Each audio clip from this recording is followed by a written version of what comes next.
Hi అండి. అందరికీ నమస్తే. Welcome back to our channel. నేను మీ హారిక. ఈరోజు వీడియోలో ఒక బ్రేక్‌ఫాస్ట్ రెసిపీ షేర్ చేయబోతున్నాను. అదేమిటా అని చూస్తున్నారా? సేమియా ఉప్మా.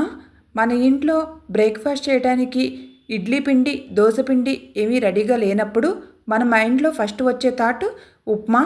అయితే ఉప్మాను ఎప్పుడూ రొటీన్‌గా చేసేలా కాకుండా కొంచెం డిఫరెంట్‌గా సేమియాతో ఉప్మా చేస్తే ఉప్మా అంటే ఇష్టపడని వారు కూడా చాలా ఇష్టంగా తింటారు. సేమియా ఉప్మా ఇలా పొడి పొడిగా ఉంటేనే టేస్ట్ బాగుంటుంది. కొంతమంది సేమియా ఉప్మాను ఒక ముద్దలా చేస్తారు. అలా ముద్దలా ఉంటే అందరూ తినడానికి కూడా ఇష్టపడరు. ఆలస్యం చేయకుండా సేమియా ఉప్మాను పొడి పొడిగా వచ్చేటట్టు అండ్ అలాగే చాలా టేస్టీగా ఎలా చేయాలో మీరు కూడా చూసేయండి.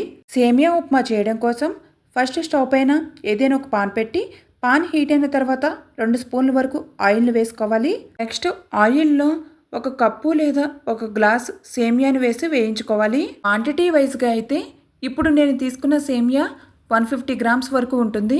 ఆయిల్లో సేమియాని వేసిన తర్వాత మంటను లో టు మీడియం ఫ్లేమ్లో అడ్జస్ట్ చేసుకుంటూ సేమియా మాడిపోకుండా కంటిన్యూస్గా ఇలా గెరిటితో కలుపుతూ సేమియా గోల్డెన్ కలర్ వచ్చే వరకు కూడా రోస్ట్ చేసుకోండి. సేమియాను ఫస్ట్ ఇలా ఆయిల్లో వేయించడం వలన ఉప్మా చేసిన తర్వాత సేమియా పొడి పొడిగా ఉంటుంది. సేమియాను ఇలా మంచి గోల్డెన్ కలర్ వచ్చే వరకు రోస్ట్ చేసుకున్న తర్వాత నెక్స్ట్ ఈ సేమియాను ఒక ప్లేట్లోకి ట్రాన్స్ఫర్ చేసుకోండి. నెక్స్ట్ స్టవ్ పైన ఒక పాన్ పెట్టి పాన్ హీట్ అయిన తర్వాత 3 స్పూన్స్ వరకు ఆయిల్ని వేసుకోవాలి. ఆయిల్ హీట్ అయ్యాక ఇందులో 1 టేబుల్ స్పూన్ వరకు తాలింపు దినుసులు వేసుకోవాలి. ఆవాలు, పచ్చిశనగపప్పు, మినప్పప్పు అండ్ లైట్గా జీలకర్రను కూడా వేసి తాలింపు దినుసులు వేయించుకోవాలి. తాలింపు దినుసులు కొంచెం వేగిన తర్వాత 2 టేబుల్ స్పూన్ల వేరుశనగ గుళ్ళను కూడా వేసి వేపండి.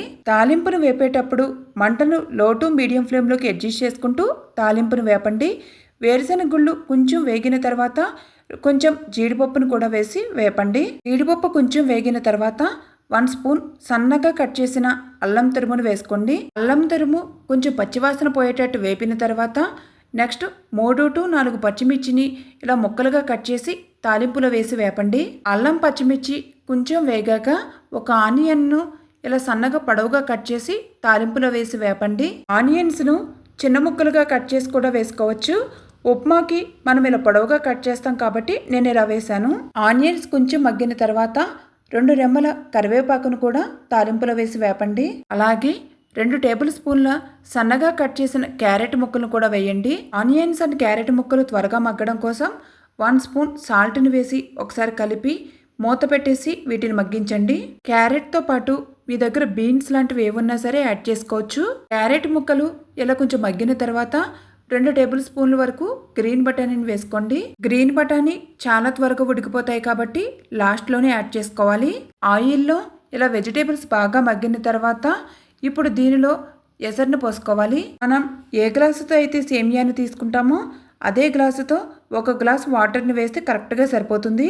అయితే మనం సేమియాను వేపాము కాబట్టి ఒక పావు గ్లాస్ వాటర్ని ఎక్స్ట్రా పోసుకోవాలి. మనం నార్మల్ పచ్చి సేమియాను కనుక ఉప్మాకు వాడితే 1 గ్లాస్ సేమియాకు 1 గ్లాస్ వాటర్ కరెక్ట్గా సరిపోతుంది. మనం సేమియాను వేపడం వలన ఉడకటానికి కొంచెం టైం పడుతుంది. ఒక పావు గ్లాస్ వాటర్ అనేది ఎక్స్ట్రా వేయడం వలన సేమియా బాగా ఉడుకుతుంది. సేమియా ఉప్మాకు మెయిన్గా వాటర్ క్వాంటిటీ కరెక్ట్గా తీసుకోవాలి.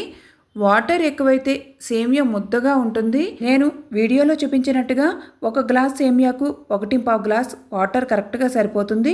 ఇంకా వాటర్ వేసిన తర్వాత వాటర్ని ఒకసారి టేస్ట్ చూడండి. ఉప్పు ఏమైనా తక్కువగా అనిపిస్తే సాల్ట్ని యాడ్ చేసుకోండి. వాటర్ వేసిన తర్వాత గిన్నెపై మూత పెట్టేసి వాటర్ ఇలా తెరలు కాగే వరకు మరిగించుకోవాలి. నీళ్ళు ఇలా మరుగుతున్నప్పుడు మనం వేయించి పెట్టుకున్న సేమియా మొత్తం వేసేసి గెరిటితో ఒకసారి కలిపేసేసి గిన్నెపై మూత పెట్టేసి మంటను కంప్లీట్గా లో ఫ్లేమ్లో ఉంచి 3 to 5 మినిట్స్ వరకు నిదానంగా ఈ సేమియా ఉప్మాను ఉడికించుకోవాలి. ఈ సేమియా ఉప్మాను చేసేటప్పుడు మంటను అసలు హై ఫ్లేమ్లో పెట్టకూడదండి. నిదానంగా లో ఫ్లేమ్లో కుక్ అయితేనే ఈ సేమియా ఉప్మా పొడి పొడిగా వస్తుంది, టేస్ట్ బాగుంటుంది.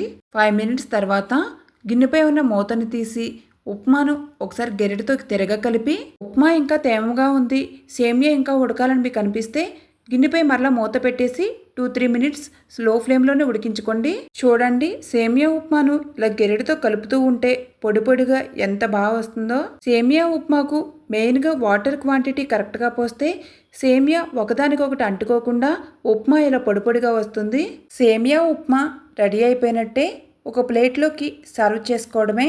బ్రేక్ఫాస్ట్ రెసిపీ వేడి వేడి సేమియా ఉప్మా రెడీ అయిపోయింది. ఇంట్లో బ్రేక్ఫాస్ట్కు దోశ బ్యాటర్, ఇడ్లీ పిండి ఇలా ఏమీ లేనప్పుడు మెయిన్గా మనం ఫస్ట్ ప్రిఫరెన్స్ ఉప్మాకే ఇస్తాము.